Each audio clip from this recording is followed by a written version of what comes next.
Good afternoon, everyone. Welcome back on this very exciting panel on AI. And I have, thanks, Alex, for setting the stage for us. And also, we have a lot to talk about in the next 40 minutes. AI is everywhere. Several days ago, when I was visiting the Singapore Stock Exchange, other than asking me for a pass, they actually look up to the camera, and they take my facial recognition and let me pass. But there are so many questions about AI as well. Data security, whether we understand what AI is doing, whether they're going to tell us what AI is doing, and also what consumers' role in this, and data is our assets as well. So with us, we have three super capable panelists to share with us their views. Let me start with Ayesha. So Ayesha, you give advices to governments and companies about their AI strategy. Now we're at the end of 2019, looking for 2020. What advices you give them? What are the most promising areas? Well, one of the things that I've been really surprised by is the speed with which more and more governments and large corporations are adopting a data strategy.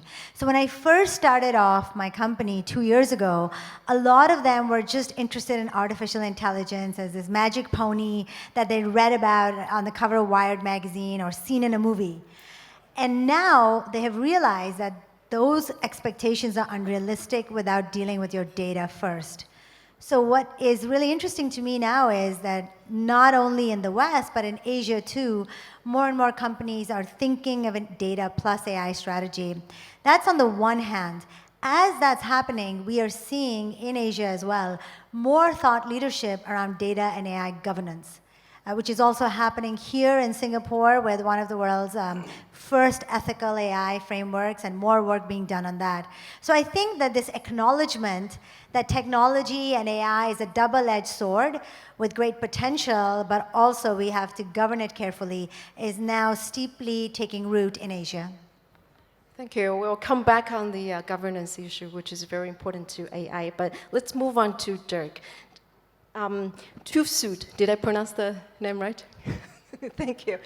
So you actually give certificate and training and to companies around the world, and last night you told me around about 120 countries you actually help them to do the standard and certificate. So why your job is related to AI? And also you also told me that you help to some extent set up the new AI standard in the industry. Share with us on that as well. That's correct. Basically, AI for us two dimensions. One is it will help us, it does help already, to streamline our processes, make them faster, better quality. In the flippant mood, I would say an expert does basically three things. He looks at things, he reads books to collate the information, and then decides, puts a stamp on it. And especially the looking part is something which is prone to visual analytics. So we use it to basically make our services cheaper, better, higher quality. The second thing is, if we think AI, and I just imagine, because we have talked about it, autonomous driving, connected vehicles, you will have AIs and already have in terms of the visual recognition of like road signs and other cars in vehicles. Then the question is, what do these algorithms have to do to be deemed roadworthy? And that's not something which is easy, because AI, if it's self-learning, is not deterministic anymore. You have to think about new approaches, how to ensure the quality of the result of an AI. So these are the two things where we and my team are basically engaging around. Well, before you pass the mic to Dirk, I want to ask you, what does a Chief Digital Officer do in your role? Well, this is a very good question, because I think there's not a single definition of what a Chief Digital Officer does. For me, myself, and I started with 3 years ago, the first task was defining what a Chief Digital Officer does. So basically where we now arrived after a while is we help the company transform by identifying business areas which are threatened by disruption through AI, for instance, as the cars. You also think through new businesses where we can extend our brand. I mean, TÜV does produce one thing, which is trust. So how can you digitize trust, and how can you bring that to the next century? And the third one, which is the hardest one, is how can we transform the company to take our employees on the journey towards this new world of digital trust? Thank you. And Derek, moving to you, Alibaba, you don't have to explain what Alibaba does. I buy my stuff from Taobao. So it starts with e-commerce and is very big on payment as well. So how important is AI in terms of Alibaba's strategy, especially for you in terms of its overseas strategy? Okay. As you know, Alibaba has already widely applied the AI technology in every business. Alibaba has in the e-commerce, the finance and the logistics, and even for the entertainment business. In every business, we use, in China, we have already served over 700 million consumers.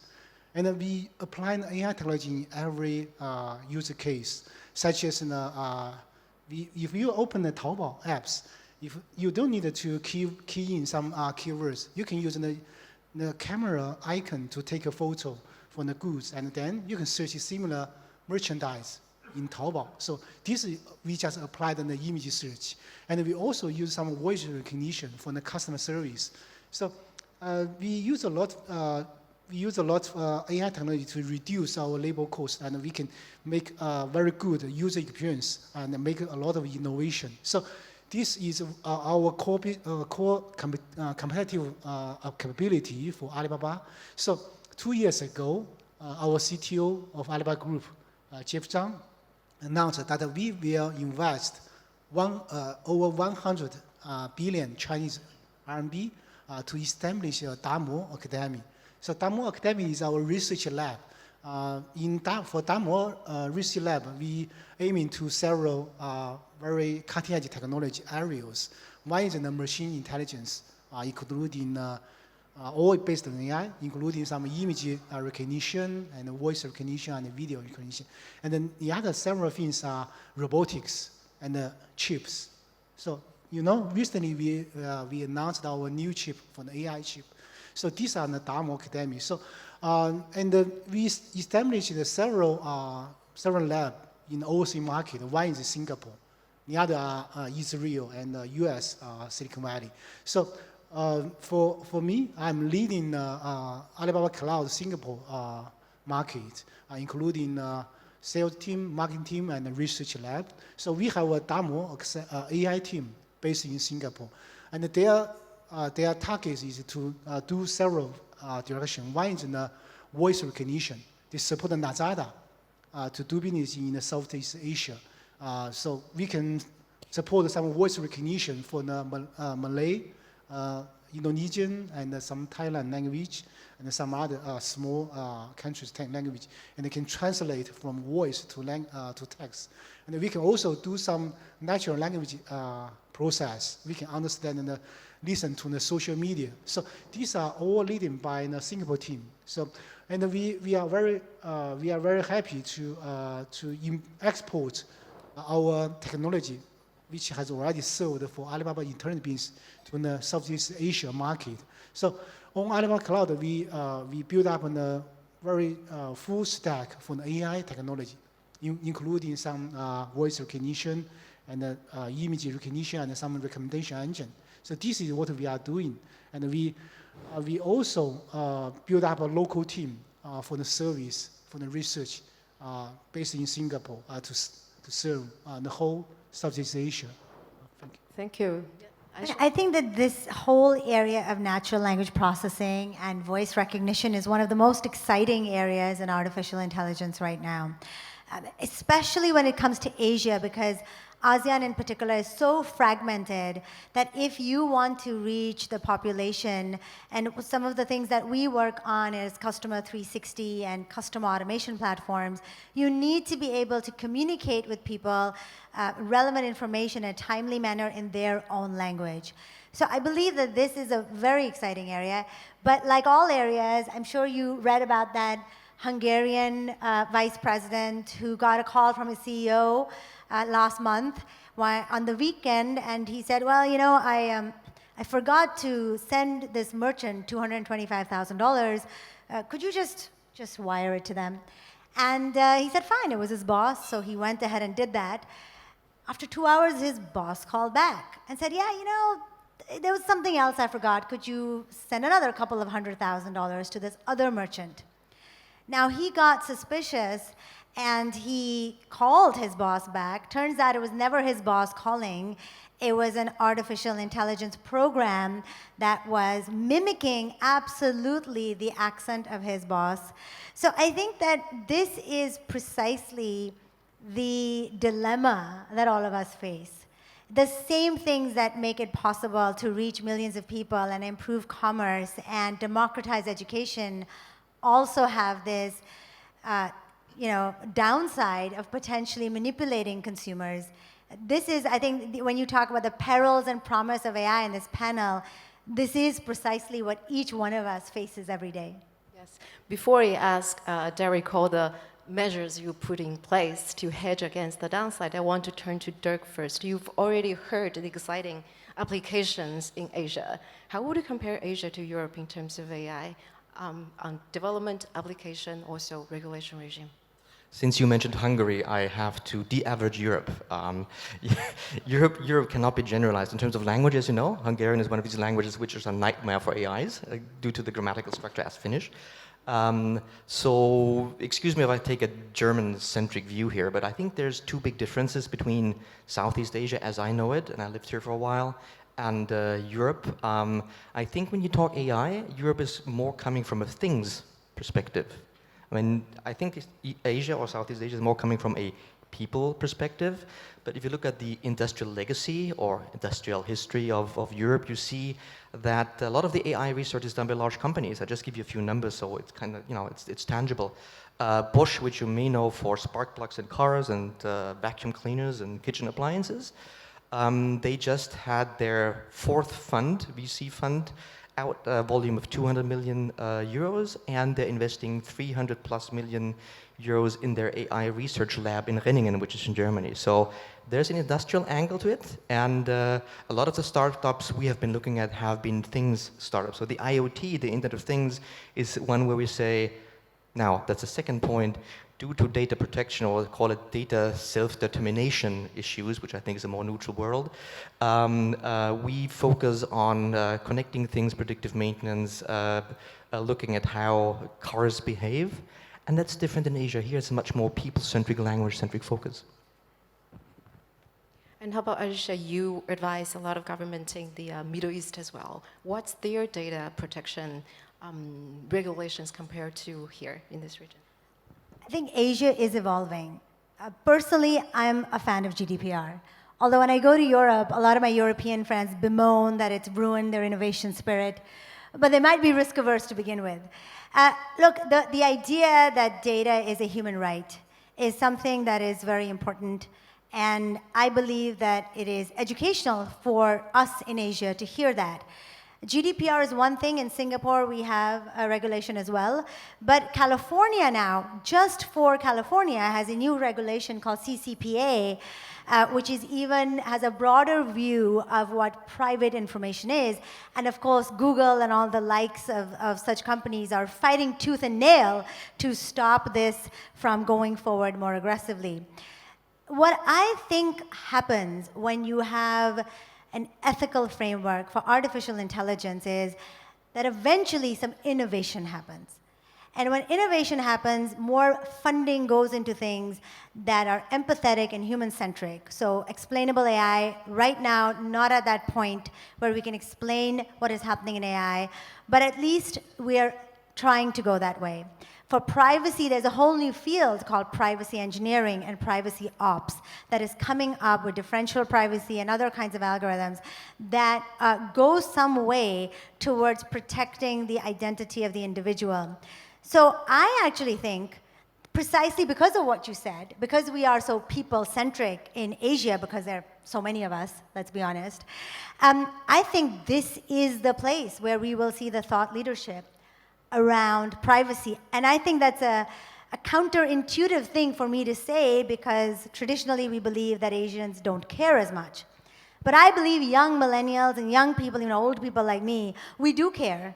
And I think the more we learn in Asia about artificial intelligence and data security and data privacy, I'm very confident that Singapore in particular, given that we already have an ethical framework for AI, have an approach towards data privacy, will actually see a few startups coming up in this area. I would actually like to support this because we see the same thing in especially Germany where we say, okay, there is another constraint in the market and there has to be ways around it. And the going, or the party line right now is that data privacy or data self-determination, i.e. being able to decide how and if you want to monetize your data is becoming a competitive differentiator. Now the jury is out who will win this. But just a personal piece of information, my daughter's 18 and she's very much aware which data she shares where, and she's not willing to give everything away for free anymore. So I think the pendulum is swinging the other direction. As said, I mean, it can be turned into a differentiator if you learn how to ask the right question in AI, which I think is the biggest problem always. And then make sure you get the right data. More is not necessarily better, but unbiased data to answer this very question. But I want to borrow a question actually from the previous panel on the smart city, that whether that would be the responsibility of the government to come up with more regulations or to the consumers to actually protect their own data privacy by knowing more about it. Whose responsibility to ask the right question? Look, when it comes to protecting citizens, I'll just say one word: governance is the job of the government. So when you put in laws that protect people, then everybody else has their own role to play in it as well. But AI governance, data governance, ultimately comes from the frameworks and the guidelines and the regulations that are set by the government. So it is very much a very important role for the government to play. Now, the dilemma again is, oh, if I throttle them, then nobody will come to this city. We'll lose innovation, we'll lose companies, we'll lose talent. And that is a trade-off that each community needs to actively engage in and be educated enough to engage in. What I find in these discussions is just a knee-jerk reaction, an emotional reaction, that it's about ethics or it's about morality or I should do it or I shouldn't do it, when really it's about governance. It's how are you managing your risk properly. And that an educated, informed citizenry that has been given the education to ask the right questions can together make that decision for their country. And Dirk, do you agree with Ayesha? Well, she mentioned that there is a stereotype that Asians don't care so much about the data privacy. Or you agree with her that the new thought leadership is coming with the new generation. What do you see in this region?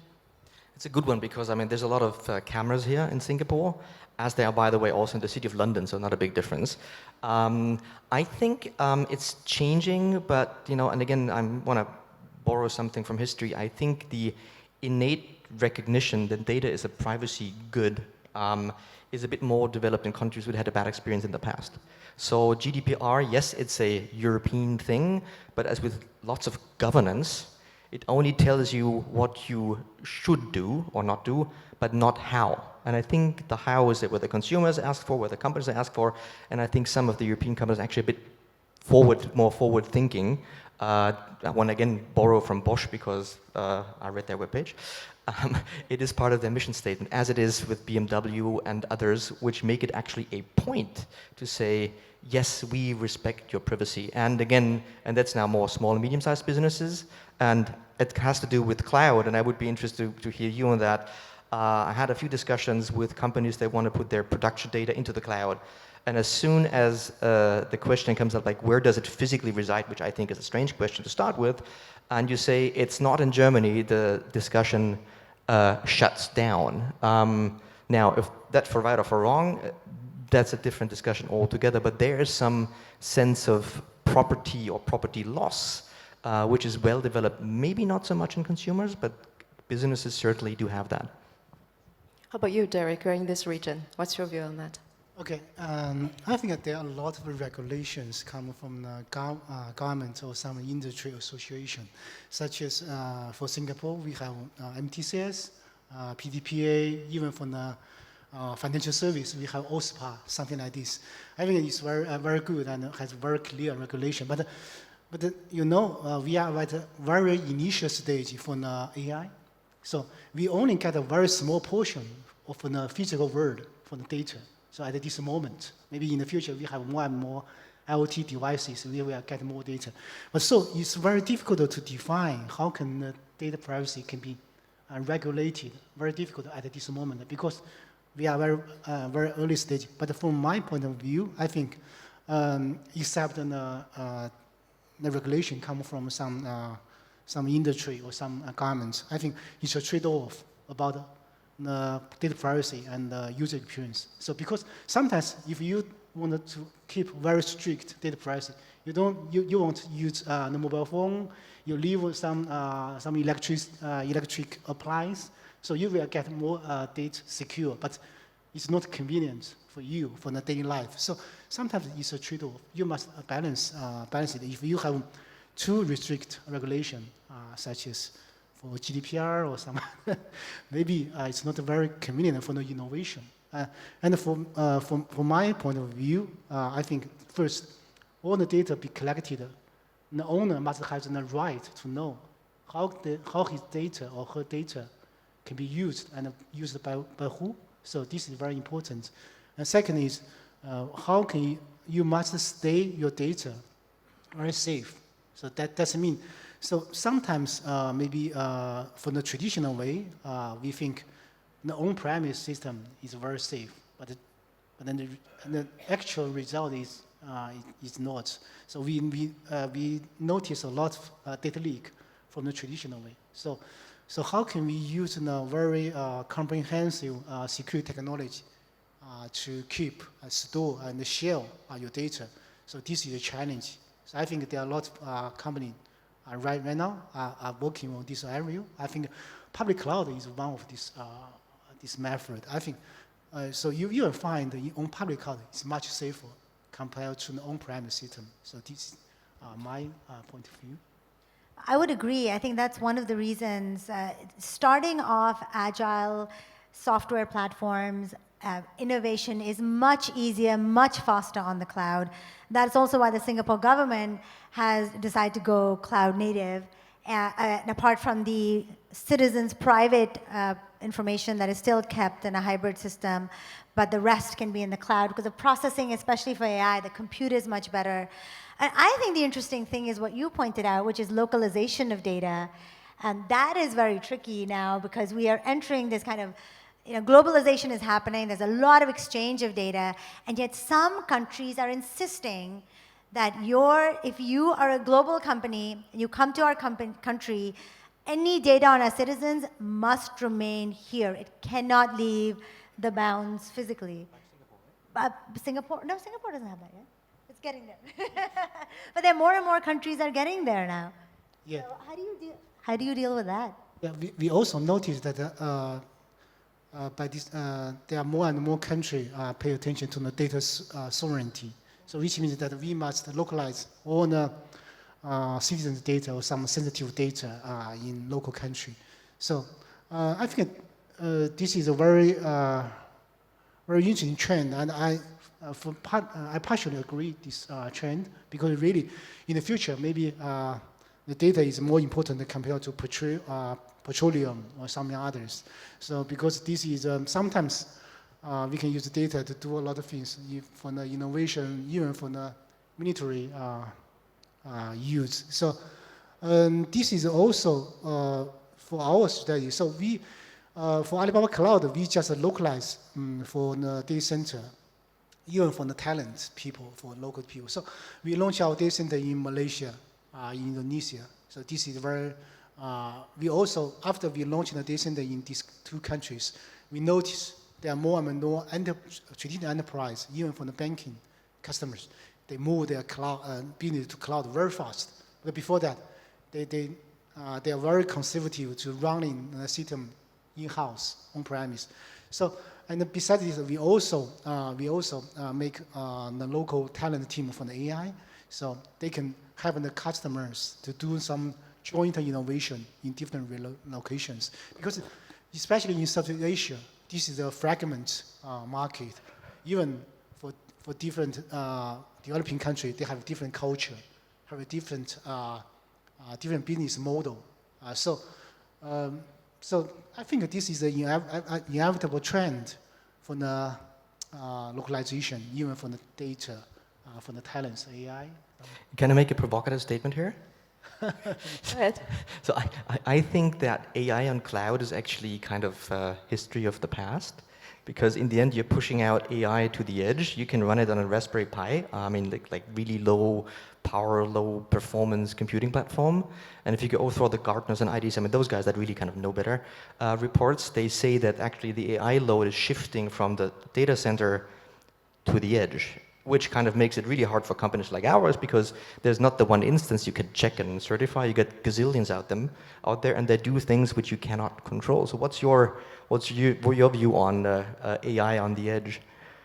Okay, sure. This is a trend for the AI running on the edge, because sometimes for some mission critical job, we must get a real-time results. If you just upload all the data to maybe a very long distance data center, then you get the result, and then get back the result. Maybe such as, for example, in Europe, we support Bosch to do some F1 formula competition. So they put a lot of sensor on the cars, and then they needed to adjust all the parameters for the car. So this must be running very fast in the real time. So we put a lot of edge servers in the running place, and then we can use some IoT devices to sense it. But we don't put all the data because this is the tons of data. We cannot just put on the cloud. So I think in the future, especially for the industry and the manufacturing machines, all these machines are running on in real time. So they need to store and they need to process the data very close to the machines. So this will build up on the edge servers. So When we talk about the capability of AI, one question is inevitable: job. Are we going to have our job 10 years from now? I'm going to keep my job as the moderator 5 years from now. So, and I read from several points prepared by Dirk that expert is dead, long live the expert. Explain to us, how would you say AI will create or destroy more jobs? I actually really said that the expert is dead, long live the expert, because I mean, with each, and by the way, it has nothing to do with my job in an expert organization. That's really my conviction. I think each AI needs some sort of element of training, unless with a general purpose AI, which is still a few years out.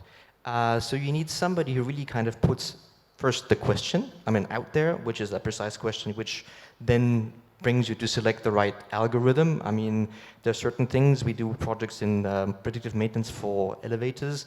Do not use a neural network for that, it will never work. Some old school random forest is much better for that, and I'm stopping talking shop. So you have to select the right approach, but then also you have to teach your algorithm what's right, what's wrong, what's a failure, what's not. And that needs some discriminatory skills, some really thinking through the problem and the results. And for that, you need experts. Are they the same experts as today? Maybe not. And there's one thing which is called the 3 Victorian R's, which have been used in the last industrial revolution. It was reading, writing, and calculus. I don't know where the R is, but it has been called the 3 Victorian R's. And it basically was said, if you master these skills, you will have a job in the future. So I'm still looking for the 3 Victorian R's for the AI century. But it will be experts. It will be the power of association. It will be empathy. And it will be communication. I mean, these would be my 3 best guesses with what the R's are. I want to ask Ayesha the similar question, because this region, Asia, has a young demographic, and it's still, most of it is developing, so where it needs a lot of jobs. But will AI take away these jobs? Or will AI create jobs fast enough to replace that? It has a very young population demographic, and they're very optimistic because what they are coming from is a very different place. They're just entering the middle class. The rapid urbanization means that 5 people are entering the middle class every single second in the world. The majority of them are in Asia. Now, these people are looking towards uplifting themselves through retraining and upskilling. And these are the same kids, you know, in Indonesia and Pakistan and the Philippines who work in my company. And then we go home and we collapse, and they go back and they take more courses on Coursera, and then they are so driven and motivated.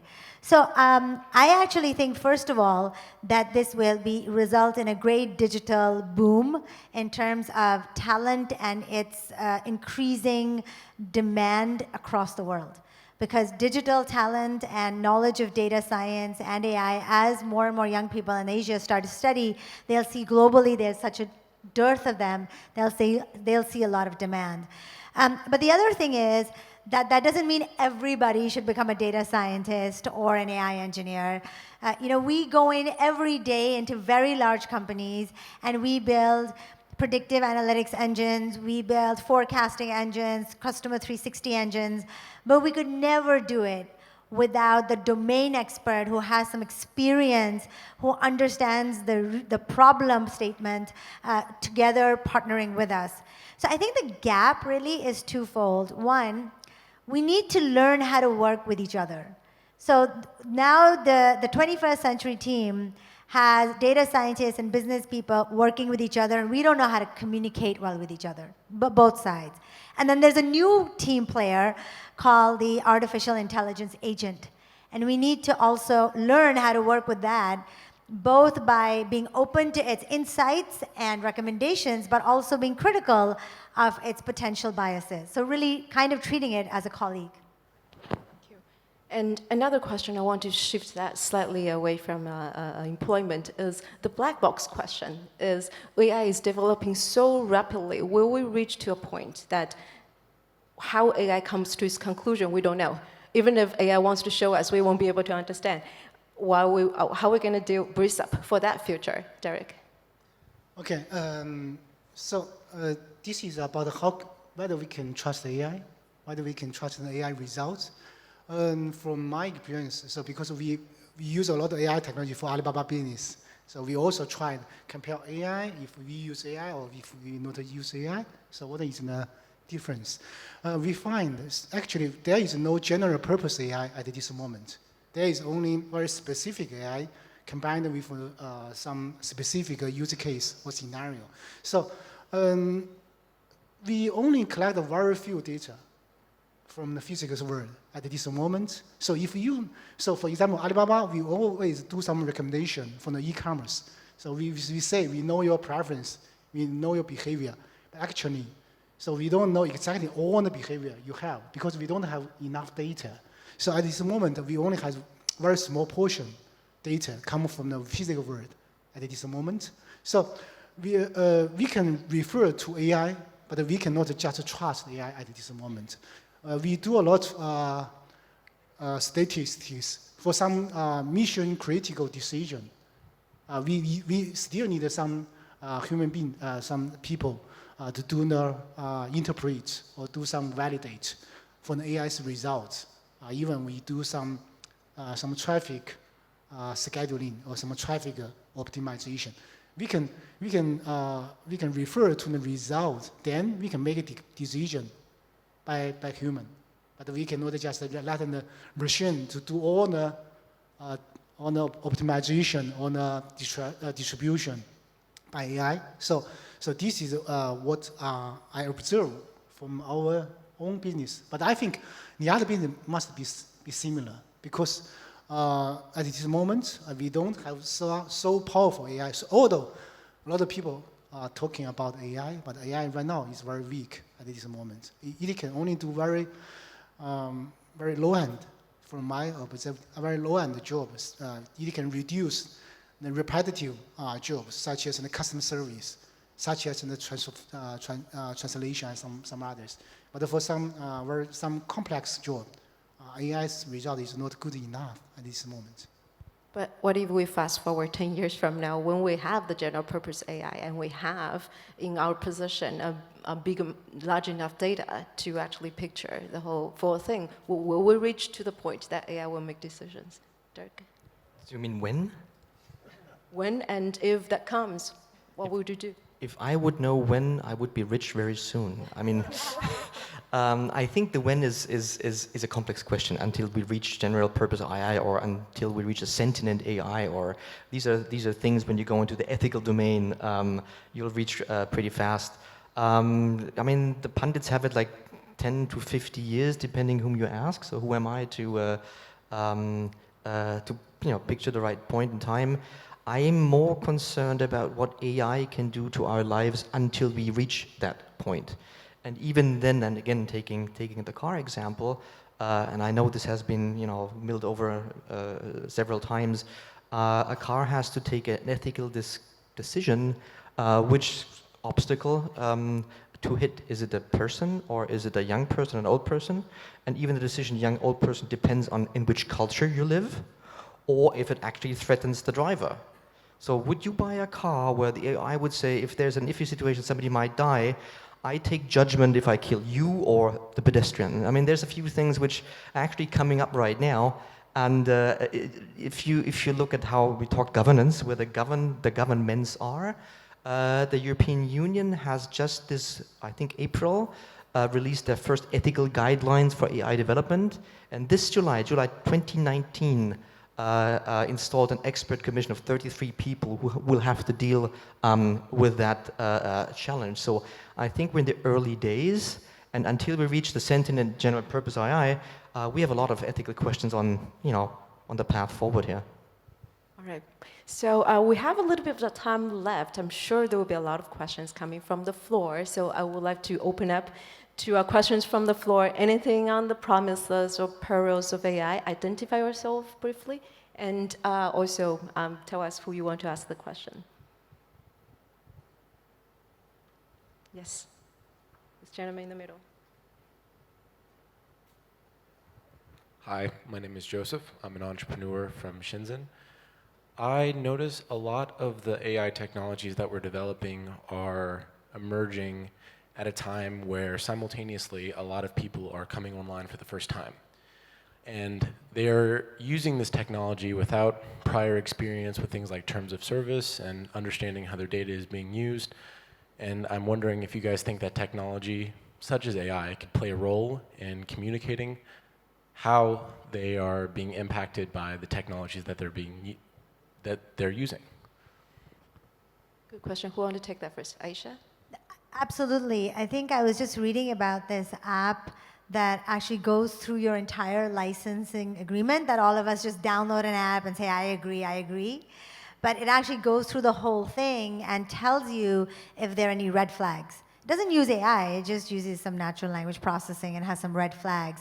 But what we will see more and more now are two things. Number one, we'll see more companies coming either because of the regulation or because of the activism of young people and other people trying to figure out ways, algorithmically and otherwise, to preserve the privacy or to defend the privacy of people or to inform them as they engage with technology of any red flags, manipulation, privacy invasion, etc. And I think this is going to make quite a lot of difference and will improve the way that children, especially who are coming forward, are exposed to it.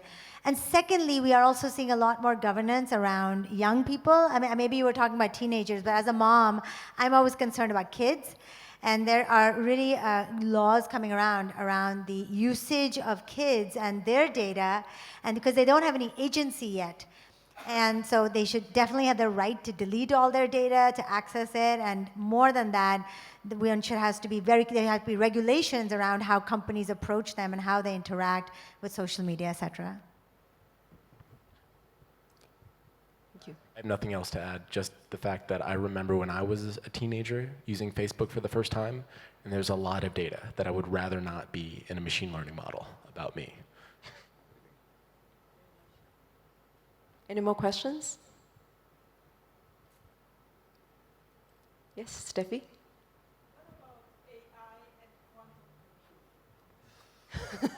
Ooh, Dirk, you want to take this one? Because I'm the resident geek, or? I'd love to take it, and I think, was it a week ago, a few companies are actually now working with hybrid quantum normal computing, and I think now the whole thing starts making a lot of sense. I think quantum computing will accelerate certain aspects of AI. I mean, prime factor divisions and stuff like that. It will revolutionize cryptography. It will also have severe impact on how we do pattern recognition.